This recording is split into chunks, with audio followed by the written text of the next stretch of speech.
Vamos a seguir estudiando la historia de la antigua Grecia. Y esta vez vamos a finalizar con el estudio de la misma. ¿Por qué? Porque vamos a conocer la etapa final de la antigua Grecia. Pero antes repasemos un poquito lo que veíamos en anteriores videos. Del año 800 a.C. al 490 conocíamos la etapa arcaica. Luego del 490 al 323, el periodo clásico o la etapa clásica. Y es desde la muerte de Alejandro Magno en el 323 a.C. hasta el año 146 a.C., donde se desarrollará la etapa helenística, que era aquella etapa que nos había quedado pendiente para ver. Muchos historiadores consideran que el fin de la etapa helenística se extiende hasta el 30 a.C., que dentro de uno de los sucesos más importantes se puede establecer la muerte de Cleopatra. Muy bien, pero vamos a ver en sí qué pasaba en esta etapa helenística y por qué fue tan importante para el desarrollo final de la historia de la antigua Grecia. La muerte de Alejandro Magno, entonces, como decíamos, marcaba el inicio de esta etapa y la extendíamos hasta la conquista romana en el 146, conquista romana sobre Grecia. Luego de las continuas guerras que se venían dando, las ciudades-estados más importantes, y ahora sí los invito a que veamos directamente nuestro mapa, ciudades importantes como Atenas, Corintio, pasaban o empezaban una etapa de crisis o decadencia. Y ciudades como Antioquía o Alejandría empezaban a ocupar un lugar más importante dentro de lo que era la antigüedad. En estas ciudades que comenzaban a resurgir o a hacerse notar, se hablaba, por ejemplo, la lengua griega y la religión era un mix entre Oriente y Occidente. Pero sobre todo hay que remarcar de forma resumida que había una fusión entre las culturas, entre la cultura oriental y occidental. Básicamente esta era la característica más importante.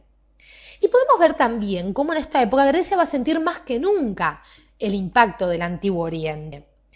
Hacia el año, y remarquémoslo, 356 a.C. hasta el 337 a.C. era la época en la cual Filipo II de Macedonia, el padre de Alejandro Magno, había conquistado la mayoría de las ciudades-estados griegas, dando lugar, por ende, al comienzo de una serie de cambios más que nada culturales, ¿sí? Sobre todo provocando, como decíamos, el comienzo de esta fusión de culturas entre Oriente y Occidente. Así, la ciudad-estado dejaba ya de ser el centro de la actividad de los griegos y se comenzaban a expandir por todo el mundo, empezaban a concentrar su actividad por todo el mundo entero. Pero para eso los invito a que conozcamos un poquito más de esta etapa helenística paso por paso. Y vamos a ver qué pasaba a nivel político, cuáles fueron las características más importantes. Y entre ellas vamos a encontrar la reaparición de las monarquías. Es muy interesante esto. ¿Por qué? Porque dentro de esta reaparición de estas nuevas monarquías encontramos un rey con un ejército y también apoyado por una aristocracia muy cercana a él, que siempre, en cuestión de decisiones, apoyaba obviamente al rey para verse beneficiada. Un dato curioso, y si se quiere extravagante hasta hoy en día, si lo pensamos desde hoy, es que el rey se elegía a sí mismo. Y ustedes se preguntarán, ¿pero cómo es que un rey se puede elegir a sí mismo? ¿Cómo es que el pueblo no se levanta contra él? ¿Cómo es que el pueblo no le discute? Bueno, el rey, y también apoyado por esta aristocracia que siempre estaba muy cercana al rey, decía que procedía de un linaje divino. linaje divino, que sería una especie de, como si uno dice, soy pariente de los dioses, mi familia viene de toda una herencia de dioses. Por ende, se autoproclamaba una especie de semidios. Se creía una especie de semidios, mejor dicho. Y gracias a esto él decía que tenía el poder para acceder al trono y que era el único que podía si se quiere, clarificar los designios divinos, entender lo que los dioses querían para el Estado.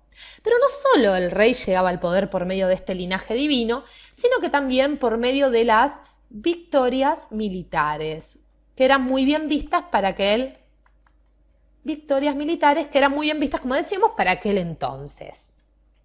El rey, en este caso, en esta etapa helenística, no era un rey que estaba simplemente sentado en el trono dirigiendo a sus súbditos, sino que, por ejemplo, se ocupaba de que no invadieran al pueblo, también mandaba amurallar las ciudades y cuidaba no solo la conducta de los ciudadanos, sino también su propia conducta, porque era un rey muy consciente de que en cualquier momento alguien se le podía rebelar y destronarlo completamente. Ahora bien, pasemos, sí, a los cambios a nivel de religión. Ustedes se pueden imaginar que si había una mezcla de culturas, gracias a todo este cambio que hubo desde hacía muchos años atrás con Filipo II de Macedonia, también la religión era un mix de dioses orientales más dioses occidentales. Era una mezcla básicamente. Y además, y cabe destacar esto como un dato muy importante, el hombre era libre de elegir su culto. De elegir su culto. El Estado ya no, no le marcaba a los ciudadanos qué religión querían seguir, sino que ellos eran libres de seguir al Dios que quisiesen. Y también se va a dar un cambio muy importante a nivel cultural. Nosotros veíamos viendo a lo largo de nuestros videos de la historia de la antigua Grecia cómo Atenas era el centro o el motor cultural más importante a lo largo de los años.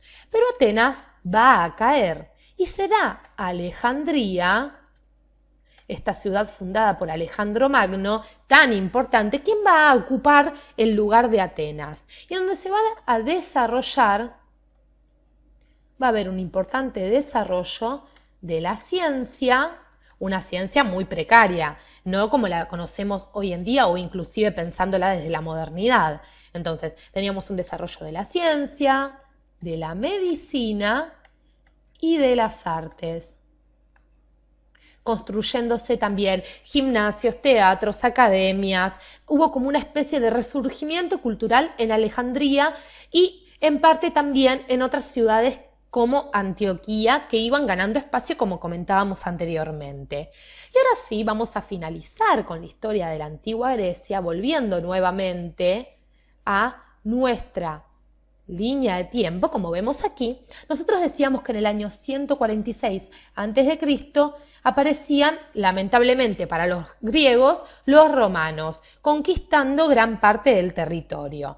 Y es aquí donde los historiadores consideran que se marca el fin de la etapa helenística, e inclusive en el año 30, con la muerte de Cleopatra como suceso relevante, como decíamos al principio, el fin completo de lo que sería el auge de la civilización griega, comenzando posteriormente a destacarse la historia de la antigua Roma, que veremos en próximos videos.